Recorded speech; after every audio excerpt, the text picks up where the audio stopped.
Regardless of whether your goal is to lose fat or build muscle, being able to track your calories and macros can be an essential part of dieting if you want to maximize your chances of success. In my last video, you guys saw me go on a calorie controlled diet where I tracked absolutely everything I consumed for 56 days. But since then, I've been continuing to track my diet where possible. And I thought, given that some of you have been asking, I'd make a quick video on tracking your calories and macros, as I think tracking is totally underrated when it comes to achieving your body composition goals. You know, people seem to want to attach themselves to different trends like low carb diets, eating vegan, or going keto. But at the end of the day, whether you gain weight, lose weight, or stay the same weight, largely comes down to the calories in versus calories out, i.e. the calorie deficit or the calorie surplus. So in this video, I'm going to show you how I track my calories and macros using a combination of MyFitnessPal and Google Spreadsheets. So what can you track? First of all, if you eat out every single meal at restaurants that just don't publish nutritional information, then tracking your calories is going to be virtually impossible for you. Humans are notoriously bad at estimating calories. So personally, I don't even bother estimating meals from restaurants that don't publish nutritional info, or as I like to call them, restaurants that do macros. The three areas that you can track are: 1, eating at restaurants that do macros; 2, eating packaged or pre-made meals; and 3, eating meals you prepare yourself. In this video, I'm going to show you how you can track each of these three options and then compile them into a summary of the day so that you can see just how much protein, fat, and carbohydrate, and of course, calories you consume in a day. Restaurants that do macros. So it really depends on where you are in the world, but here in Australia, many chain restaurants now have publicly available nutritional information for their menu items. Here in Australia, I've discovered the following restaurants that do macros. There's also restaurants that don't post the macronutrient content, but will post the total caloric content of all their meals, such as Noodle Box here in Australia. If you use MyFitnessPal, you may be able to find macros for some of the other restaurant meals, but be warned, these meals are user-generated and there's no guarantee whatsoever that the information is correct. That's why I only ever trust the information that comes directly from the restaurant's website. No exceptions. To find a restaurant's nutritional fact sheet, you can head to their website and dig around to find their menu.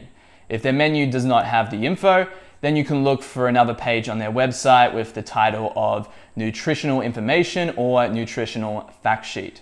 The information is likely to be presented in some sort of table with columns or rows for protein, fat, carbohydrates, and energy, which in Australia is kilojoules, not calories. Packaged foods. Packaged foods are the easiest to track using MyFitnessPal.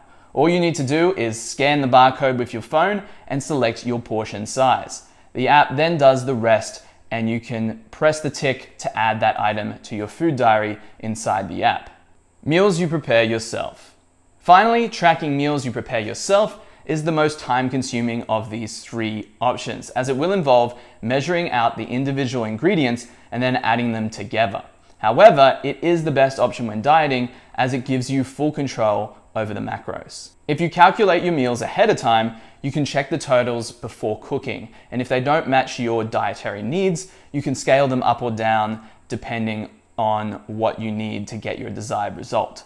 Tracking with MyFitnessPal. MyFitnessPal is known as the world's best calorie counting app, and it's the app that I use to stay under my calorie and macro limits during my recent 8-week challenge. Using MyFitnessPal, you can simply add your meals by barcode, by looking up basic foods, or by inputting macros manually.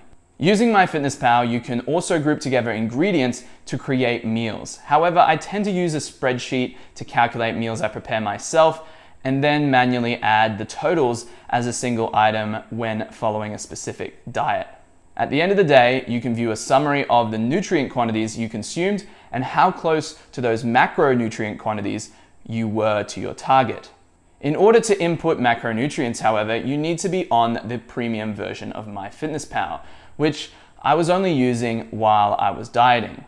The rest of the time, I log what I eat in a day using a spreadsheet. Tracking with a spreadsheet. In order to track a meal using Google Sheets or Excel, create a 7-column table like such. The titles for these columns are going to be quantity, unit, item, carbs, proteins, and fat. Down here, you're going to have your totals. So you've got the total carbohydrate of all the items, the total protein of all the items, the total fat of all the items, and right here in the calorie field, this is the formula for working out the calories from the amount of grams of each macronutrient. So carbohydrate and protein having 4 calories per gram and fat having 9 calories per gram. When I do this, I usually get rid of these, and let's just say we are putting a pasta recipe together. Let's say we've got 200 grams of spaghetti, then we're having 100 grams, so you just put the number in there and put the unit in the second column. 100 grams of chicken breast, maybe we put some chicken breast in this recipe. Maybe we put another 200 grams of pasta sauce. So this is very basic, but we've got 3 items in there.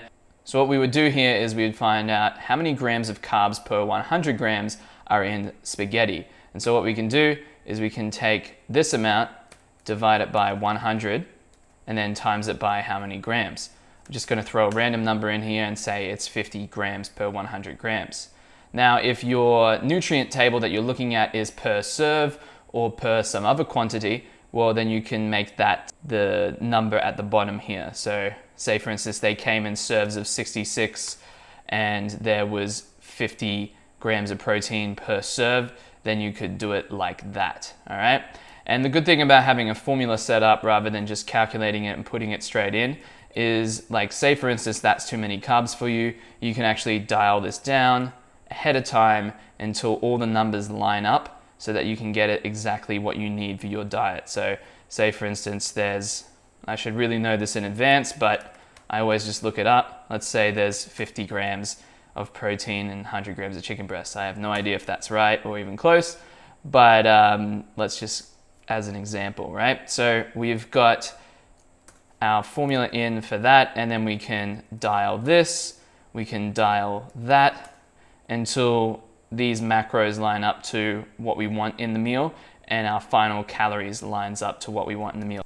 All right, that's it guys. Hope you enjoyed the video. Obviously this gets a bit harder while traveling, but for those of us living in countries like Australia and the US, where we do have packaged foods and chain restaurants, this is a great way to make sure you're hitting your macronutrient goals. For an example of how I track my meals, check out the Nomad Fit Instagram account, where I've posted a video showing you how I make and track one of my favorite pizza recipes. Remember guys, subscribe to the channel if you haven't already, and I will see you on the next video.